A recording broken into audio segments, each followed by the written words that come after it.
Daredevil. Okay, so this news came pretty like maybe like an hour before we even got on the show. And just so you guys know, right? So Jerry and I, we already have these topics already like put in our docket.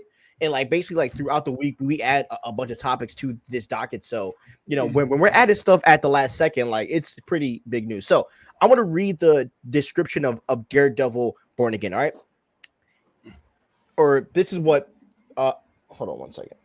So there was a teaser shown at this basically Disney event that they had, and this is what it showed. It showed Charlie Cox's Murdoch donning the iconic Daredevil suit while narrating that the entire system is against you. It's often David versus Goliath. At the end of the trailer, following a brief action sequence, Murdoch is asked, "What kind of lawyer are you?" "A really good one," he quips as he puts on a broken pair of his glasses. So they're really, I'm happy that they're finally showing footage from the Daredevil Born Again. I know you were simping over that logo, but bro, that logo is fire. Fire. It's so New York. Daredevil is one of the most iconic characters, and if it weren't for Daredevil having more mature adult vibes, Daredevil would be up there in popularity with like Spider-Man. He almost is, and he's very popular. Has a huge disadvantage with his popularity because he takes on a lot more adult themes. But I was telling Stevie, like, sometimes I'm looking for a Spider-Man comic to read and I can't find one, and I go to Daredevil and I'm always satisfied. Daredevil's just that guy, and he gets the New York vibes. He deals with the criminal underworld. He has awesome villains.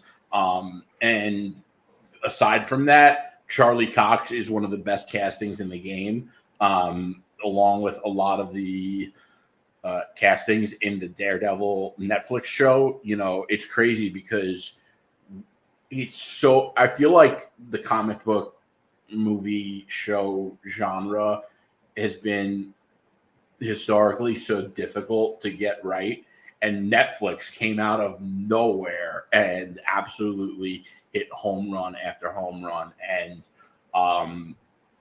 there was a time the show was canceled, and now it's coming back, and we are lucky. Yeah, and like we got to live through some of the fruits of those shows. Like we had Arrow, like the first couple seasons were peak. I mean, God, they're a peak. We had Flash and even Supergirl for the first couple seasons were peak, and then we got Daredevil and Luke Cage. Even though I hate Luke Cage, but I love Daredevil. And the Daredevil show is a catalyst to what we're like. I really think Daredevil is probably the biggest reason why Feige was like, we need to go all in on the whole streaming. So.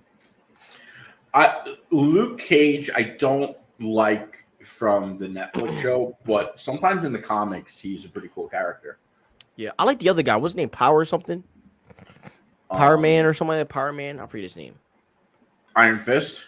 No. He's basically another Luke Cage. I think his name is like Power Man or something. I gotta search it up, but he's awesome. Yeah, I don't know who you're talking about. Yeah. I'll find it a little bit.